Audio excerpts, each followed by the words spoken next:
of some puzzling things that we'll get to shortly. So now we're ready to begin to see what is normatively problematic about anger. The central issue is this: the payback idea does not make sense. Ideas of cosmic balance are extremely widespread and archaic, and almost all of us have them at some level. When wrong is done, we somehow think the universe will be off kilter unless there's a proportional rectification somewhere else. The earliest piece of written Western philosophy, a fragment of the 6th century BC ancient Greek philosopher Anaximander, says that human justice is like the cycle of the seasons. The hot and the cold pay penalty to one another, each by predominating for a while and then being driven out in their turn by a kind of proportional payback. Well, so this is something that people believe, whether because of their experience of the seasons or some other kind of deep-seated, perhaps evolutionary tendency. But it just does not make sense in the world of human action.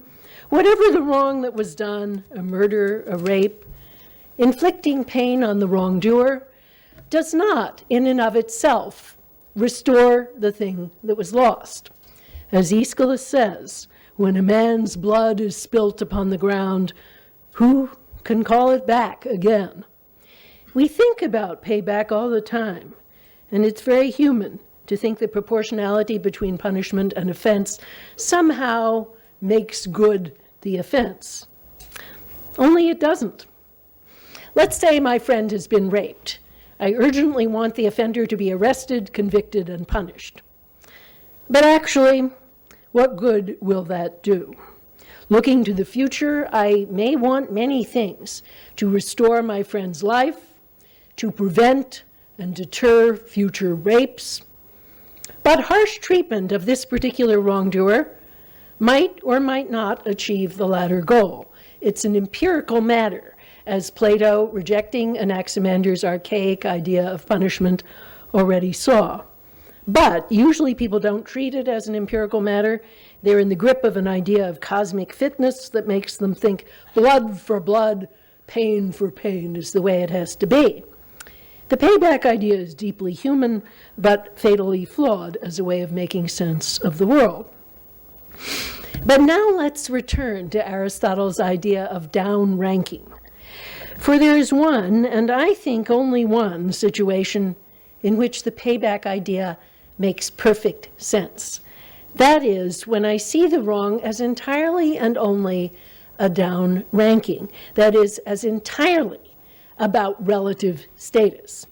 If the problem is not the murder or rape itself, but the way it has affected my relative ranking in the social hierarchy, then I really can achieve something by humiliating the wrongdoer.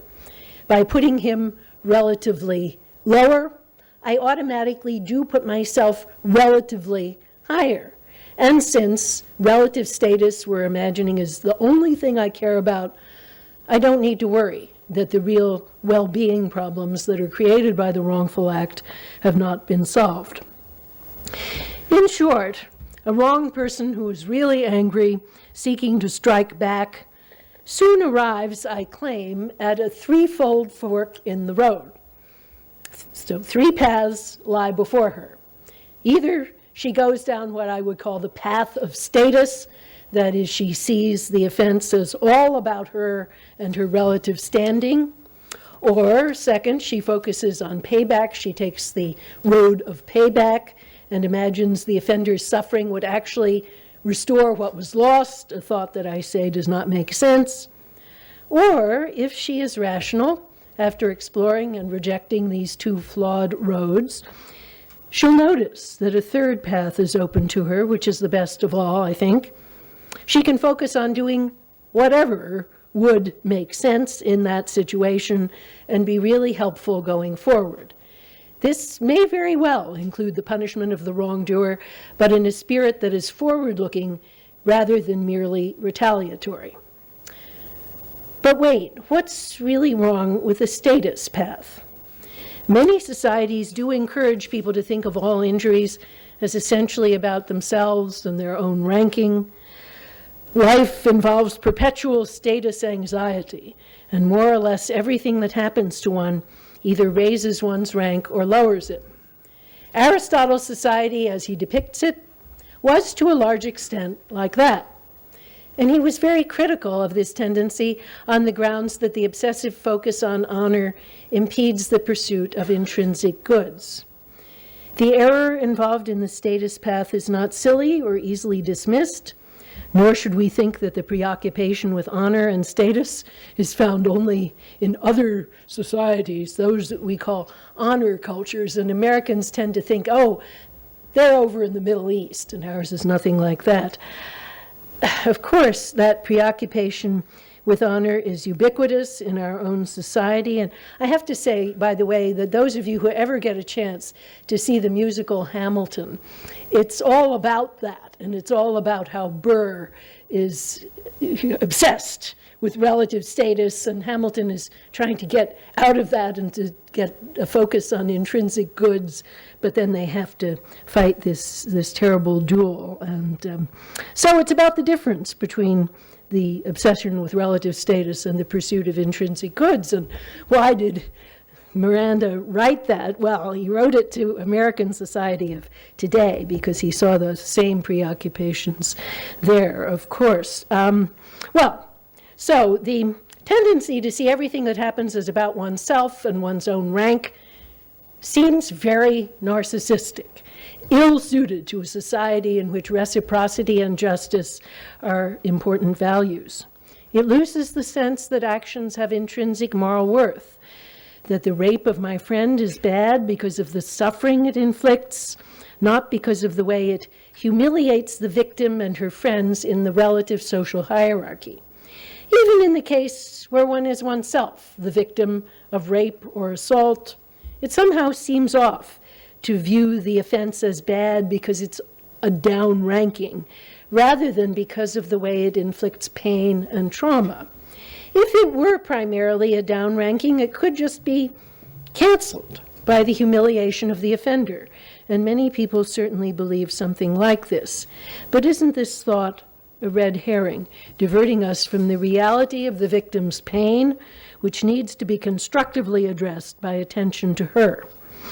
All sorts of bad acts, murder, assault, theft, need to be addressed as the specific acts they are, and their victims and the victims' families need constructive attention. None of this will be likely to happen if one thinks of the offenses all about relative status. So, to put my radical claim succinctly, when anger makes sense, its retaliatory tendency is normatively problematic because of its narrow focus on status.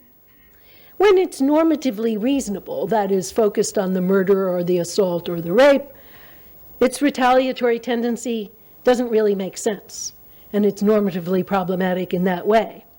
In a rational person, anger, realizing that, soon turns to the future and tries to make sense of that.